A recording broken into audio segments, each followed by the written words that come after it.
I don't know what to say now. No, don't delete it. Okay, actually go sit over there. I'm used to talking to no one.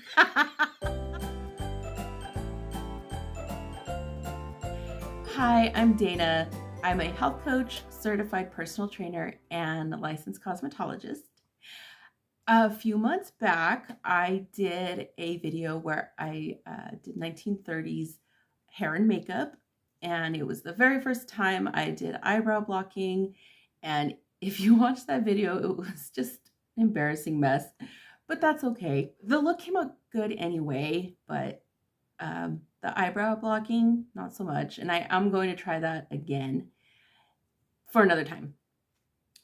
I thought I would do something different. So my hair is long, it goes past my bra strap, and it's getting unmanageable. So I decided that I was going to cut it. I haven't cut it yet, but I will. Before I thought I would cut it, though, I decided, you know what? I'm going to try a beehive. Never tried a beehive before in my life, and I don't think my hair has been this long before.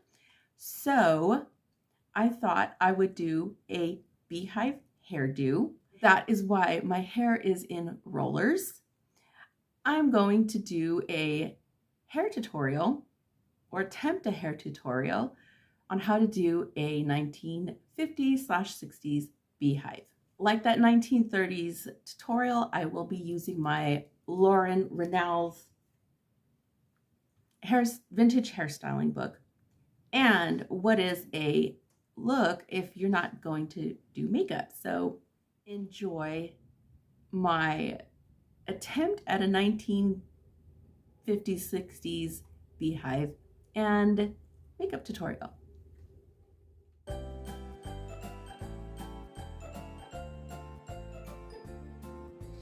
This is how I set my hair.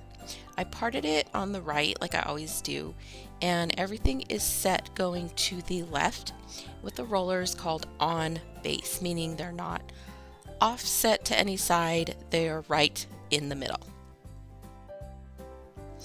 After carefully removing the rollers, I will be starting with the part, which is in the back.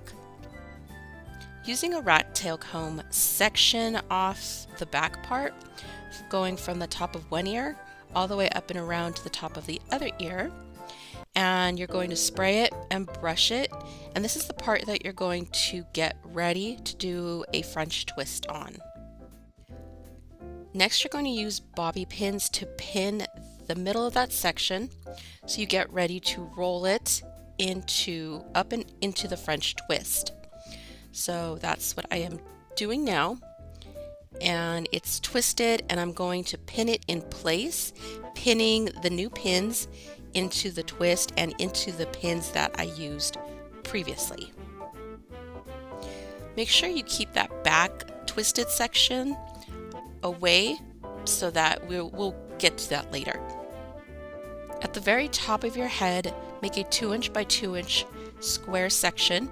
Use a little rubber band to section that off, tease it and spray it, and you're going to carefully wrap it around into a cone shape wrapped around that rubber band, pin it in place, and this is going to be the base of your beehive. Take the tail section from that French twist that you did in the very beginning and carefully wrap it around the base of your cone. Make sure you tease your hair and spray the snot out of it as you go in your sections. In order to build your beehive, you're going to section off one at a time, tease your sections, spray them, and carefully wrap them around in the same direction. There will be some pieces that you will need to wrap in the opposite direction, and you'll see me do that here. And that's kind of just to go along with the shape of the beehive. But for the most part, you're going to pick a direction and stay with that direction. Again, this was my first time and I had a little bit of trouble with the back section, but I kind of take care of that later on. I finish up on the sides in the same way, spraying it and wrapping and teasing, and I decided to wrap a cute little scarf around my head. For the bang section, I didn't want to get too fancy. I just kind of clipped it to the side so that I could get my makeup done. And there you go. There is my attempt at a beehive. And now it's makeup time. Grabbing my retro makeup book to the 1960s page, and it's called the Bridget. I guess after Bridget Bardot. I like to start with applying my foundation on my forehead, nose, cheeks, or chin, and upper lip, just so that if I have any eyeshadow fallout, it doesn't ruin the base of my makeup or the makeup on my cheeks. This is a very simple look, and according to the book, it said there wouldn't be any major eyebrow work, just to make sure they looked nice and sculpted. So I grabbed a brow gel and I used that. Next, I am putting a very light, soft pink on my eyelids, all the way almost up just to where the brow bone is.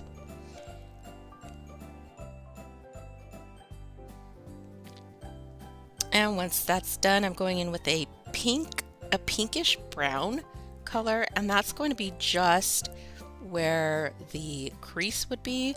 So since I have hooded lids, I kind of had to like make up the area. Like I said, this is a really simple look, so just 2 colors on the eyes, no eyebrow work, just gelling them in place, and then I'm going to move on to eyeliner after. So there you go, 2 shades, and that is it. I grabbed my favorite liquid eyeliner, which is 100% pure, and you make very, very little wings with this. It's not a cat eye, a major wing look. The wing is going to end at the very end of your eyelash line. So you'll see me do that right here. And it's a fine line, not only because of my hooded eyelids, but also just the look doesn't require a thick eyeliner line.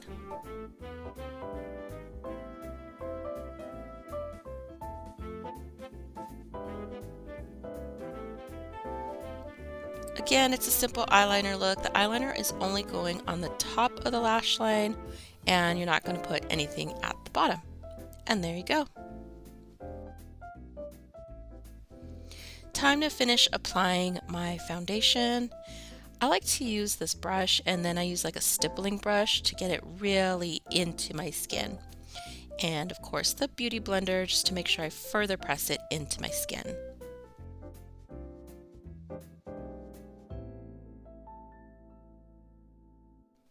And of course, a little bit of concealer under my eyes just to brighten the area up. I'll start to blend it with a brush, but then eventually I like to use my fingers just to really press it in.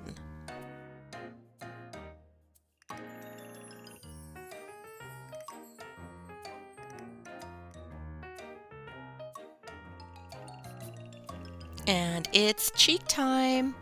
Using a really soft pink blush, apply it to the cheeks and swooping up into the hairline.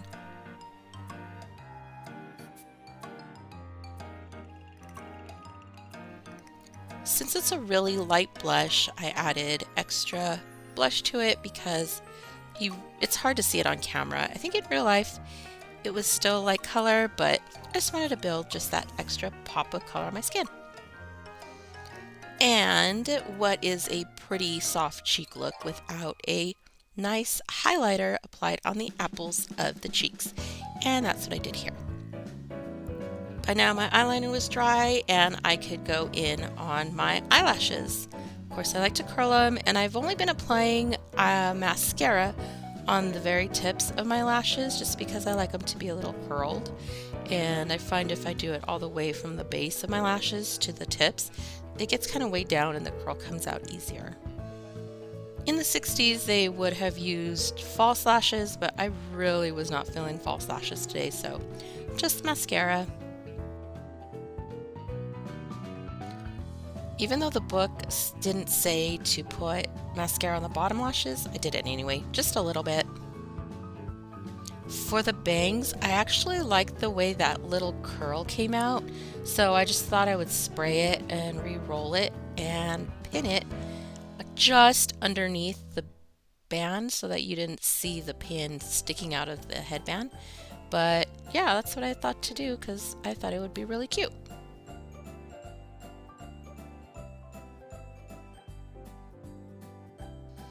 And what is a makeup look without some lipstick?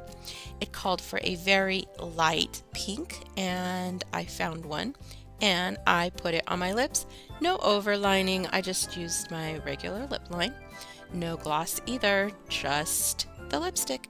And there is my finished look. Almost. At this point, I did decide to do my best to fine-tune my beehive. There were some flyaways and some things just looked off, so I readjusted it, and there you go.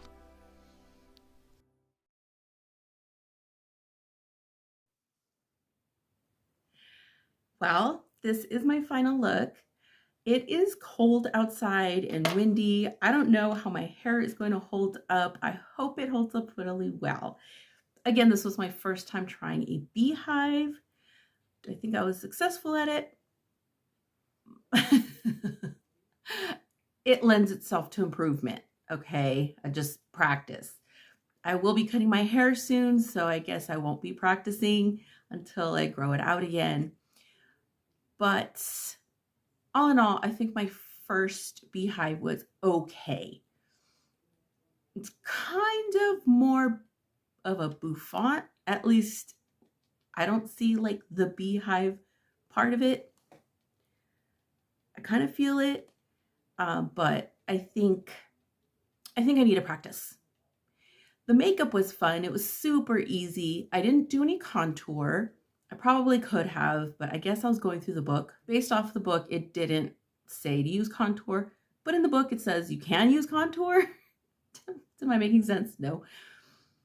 So I would say I love the makeup, and it was hard for me not to flip out the wings to make it more cat eye, but it's a slightly different look for me. And the eyeshadow was super easy, loved it.